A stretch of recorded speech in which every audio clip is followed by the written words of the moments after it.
So now public commenting began. Sandy from the 7800 block of Addison started that, she drives down Addison every day, and over by Schurz there's a car wash. There's tons of traffic over there. How can they guarantee that this car wash isn't going to affect traffic? This is where Nick, the zoning attorney, chimed in, and he said, listen, there's no way to control traffic. He said, what we did is we limited ingress and egress to the lot via the one entrance on Harlem Avenue. Other than that, there's really nothing else they can do.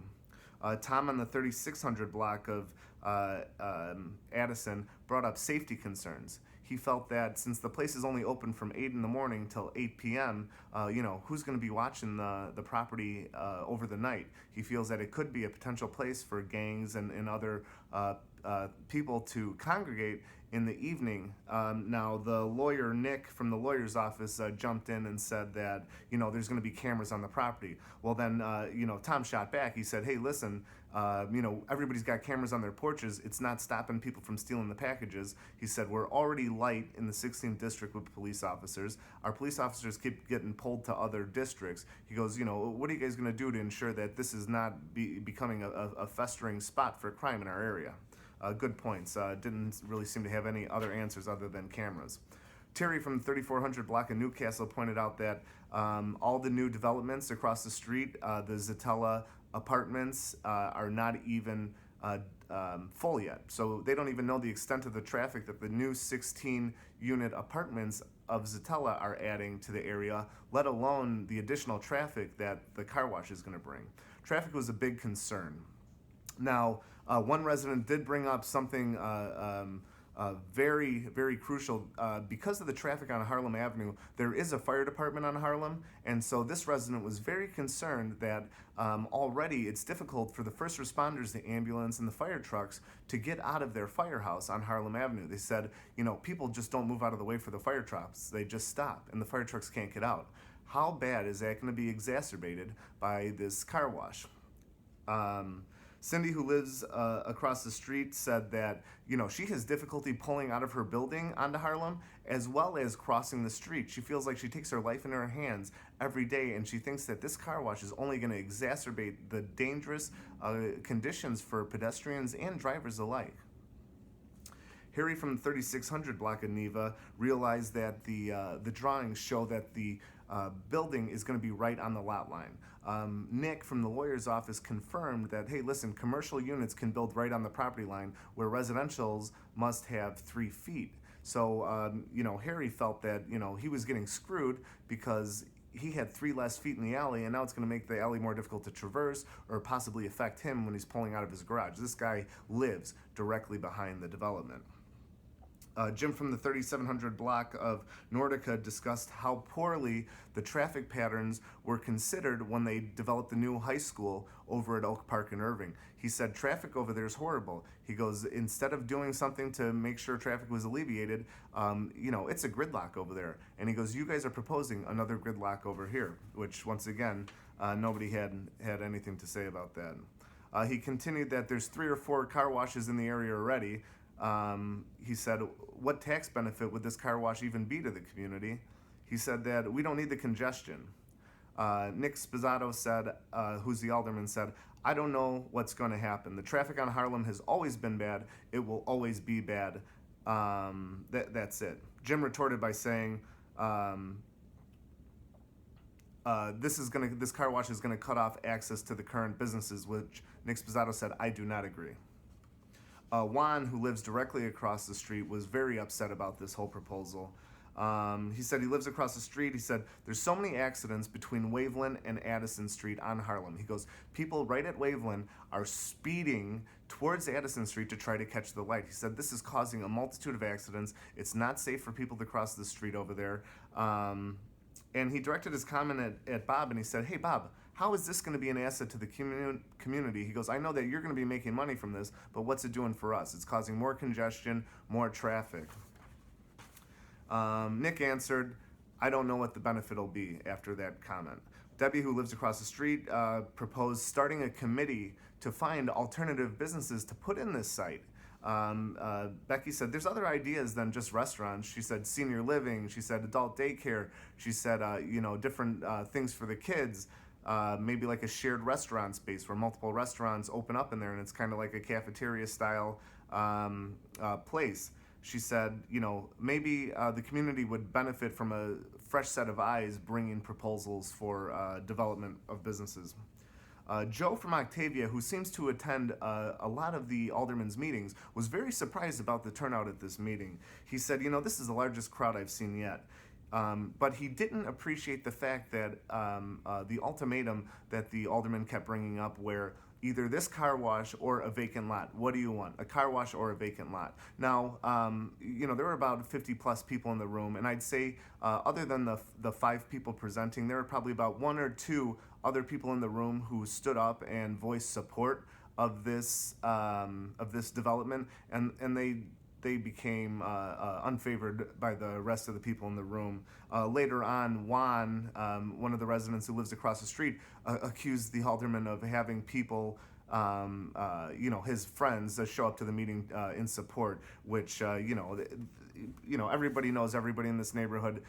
Just because, they're friends with the alderman, it doesn't necessarily mean it affects their opinions. So, but I just had to present, the information that I took notes on yesterday. Let's see.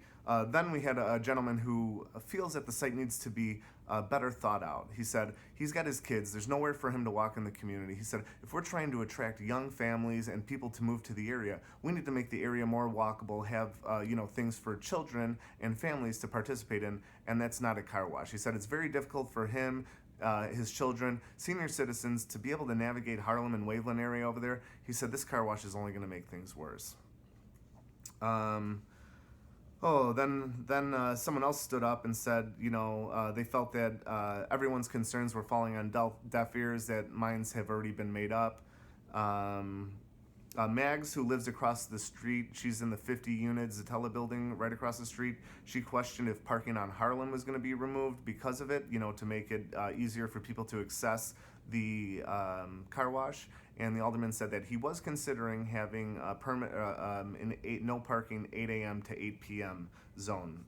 But once again, he hadn't made a final decision on that. All right, so then here's where Bob got back into the mix. So Bob is the gentleman who is proposing this idea. Bob said if everyone would just think of Amazon, he said the HIP is not doing well. He said traffic on Harlem is not going up, it's going down. He said Harlem's a small street. It's not our fault that Harlem's such a small street. He said Illinois is kicking businesses out. He said there will be less businesses if people don't start allowing businesses to enter their community. So that was just a little side piece from Bob. Then Tom shot back. Hey, Bob, do you even live in the city? Bob said, hey, I previously lived in the city, and then ultimately, upon being grilled, no, Bob doesn't live in the city. But once again, Nick interjected that, hey, listen, Bob's trying to put $4.5 million into the community. It doesn't matter where he lives. People from outside the community can come in and develop businesses in the area. So then Tom shot back at Nick after Nick said that, and he said, Nick, do you want a car wash across the street from your house? And Nick replied, hey, listen, I live on a side street. But no, obviously I don't want a car wash across the street from my house, but this will be an asset to the community. Then someone else asked if Bob would prepare a quality of life plan, to which Bob's lawyer, Nick, said, yes, we can do that. Then a longtime resident, Patty, got up, and she said to Bob, she said, hey, Bob, it must be hard, being one of the most hated people in the room next to that guy. And she pointed to the person who stood up in favor of the car wash. She goes, how do you know this is going to succeed? And Nick responded that Bob is a successful businessman, and it will be a few months before this is approved, if it's approved at all. And there's going to be more community meetings on it. So, please stay informed. Keep watching out for it. He said, when this is brought up to zoning, notices are going to go out to anybody who lives within 250 feet of the development And if you are against the development, you would have to go downtown to cite the safety concerns from the delaying of the first responders at the firehouse, the backing up of traffic affecting the first responders. You'd have to bring up the fact that it's dangerous for seniors and children to be able to cross at Harlem Avenue over there. Basically, the way the layout is, one person already pointed out that since all the traffic is going to be flowing northbound on Harlem, that this is going to force people onto Waveland Street to go southbound. So this is going to be pouring a ton of traffic onto the side streets to head southbound due to the way that the layout is currently. Then Juan, who lives across the street and was very vocal, he said, "Hey Nick, I feel like your mind's made up. It doesn't seem like you're unbiased here. You have people here repeating what you said." And then finally, a gentleman named Dan brought up concerns about water pressure. He said, "Hey, listen, in the summer, I turn on my faucet to water my lawn, and everybody else is doing the same thing, and my water pressure is down." Now, he said, "I have great water pressure at my house, but because everybody's using the water, my pressure goes down. What's going to happen when you have this car wash here using all this water?" And then one thing nobody brought up, but I was thinking myself, is the fact that, hey, listen, we've got all this problems with our sewer system, and the sewer's backing up. What's going to happen when you got another million gallons of water going back into the sewer lines, especially after a rainy day or something like that? Who knows what the effects are, and who's doing the research to see what's going on. Finally, we'll talk about Pat, our 79-year-old resident who lived in the area her whole life. She feels that this area is very safe and comfortable for seniors. And once again, we have a large senior population in the Dunning area.